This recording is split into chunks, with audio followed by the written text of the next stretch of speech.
పాపలతో అందరూ వచ్చి ఈ ట్యాంకు బండిని పూర్తి స్థాయిలో మనం నింపి హైదరాబాద్ మాజీ ప్రసాద్ గారిని ఈ వాల్ పోస్టర్ని విడుదల చేయవలసిందిగా తెలంగాణ జాగృతి గ్రేటర్ హైదరాబాద్ తరఫున కోరుతున్నాం.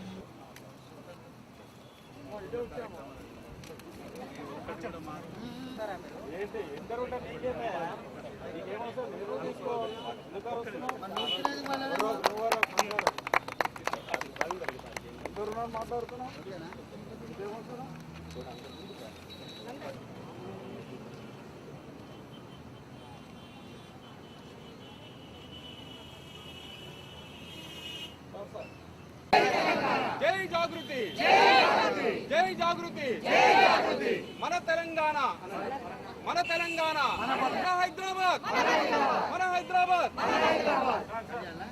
ఒక అపరూపమైనటువంటి రూపాన్ని ఇవ్వడానికి, ఎందుకంటే అనేక పోరాటాలకి బతుకమ్మ ఒక ప్రతీక అయింది. ఎందుకంటే గ్రామంలో భూస్వాములు వేధిస్తూ ఉంటే చరిత్ర బతుకమ్మది, ఇది బతుకమ్మ. కాబట్టి బతుకునంతా కూడా ఇందులో దారపోసి స్త్రీలందరూ కూడా తమకు ఉన్నటువంటి అనేక ఆవేదనలు, ఆక్రోశాలు, అలాగే తమకున్నటువంటి సంతోషాన్ని, తమ పండుగల విషయాలన్నింటినీ కూడా బతుకమ్మ పండుగ సందర్భంగా చర్చించుకునేటువంటి ఒక ఆనవాయితీ దశాబ్దాల కాలంగా వస్తుంది. కానీ బతుకమ్మ పండుగని ఒక ప్రాంతానికే పరిమితి చేసి అసలు మిగతా పండుగలన్నీ ఈ ప్రాంతానికి సంబంధించినటువంటి కాని పండుగ ప్రజల్లో ఈ బతుకమ్మకు ఉన్నటువంటి విశిష్టతను చెప్పడానికి జాగృతి సంస్థ ఒక సుదీర్ఘ కాలంగా మరి తెలంగాణ ప్రజల్లో ఒక భాగమైపోయింది. అందుకే ఈ బతుకమ్మ పండుగని ఈ సందర్భంగా, ఎందుకంటే జూలై 30 తెలంగాణ ప్రకటన వచ్చింది. ఈ ప్రకటన సందర్భంగా వెంటనే తెలంగాణ బిల్లు పార్లమెంట్లో పెట్టే విధంగా ప్రభుత్వం మీద ఒత్తిడి తెచ్చేటువంటి క్రమంలో భాగంగా కూడా ఈ పండుగను మా ఆడబిడ్డలందరూ కూడా ట్యాంకు బండి మీద 12వ నాడు ప్రదర్శించబోతా ఉన్నారు.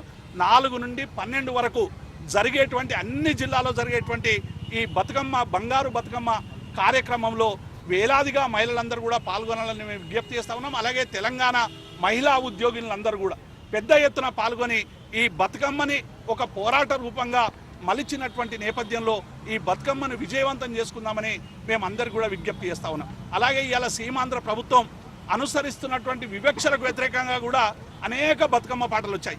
ఎందుకంటే సీమాంధ్ర ప్రభుత్వం నిధుల్లో ఎట్లా గోల్మాల్ చేసింది, నియామకాల్లో ఎట్లా గోల్మాల్ చేసింది, ఈ ప్రాంతానికి ఉన్న కళల్ని, సంస్కృతిని ఎట్లా విధ్వంసం చేసింది అనేటువంటి పాటలు కూడా ఇవాళ బతుకమ్మ పాటల రూపంలో ఒక పహారాయి కాస్తా ఉన్నాయి. అన్ని గ్రామీణ ప్రాంతాల్లో కూడా బతుకమ్మ పాట వింటేనే ఇవాళ పాలకులకు గుబులు పుట్టే విధంగా తెలంగాణ ప్రాంతంలో బతుకమ్మ పండుగ విజయవంతమవుతుందని నేను ఈ సందర్భంగా గుర్తు చేస్తూ, ముఖ్యంగా హైదరాబాద్ నగర జిల్లా కమిటీ, నగర కమిటీ వెంకటరమణ గారికి, అలాగే తెలంగాణ జాగృతి సంస్థ రాష్ట్ర కమిటీ ఇందు గారికి, మరి వరలక్ష్మి గారికి, అందరికీ పేరు పేరున ఉద్యమాభినందనలు తెలుపుతూ, ఈ 4 నుంచి 12 వరకు జరిగేటువంటి ఇది మొత్తం తెలంగాణ పౌర సమాజం జరుపుకునేటువంటి పండుగ.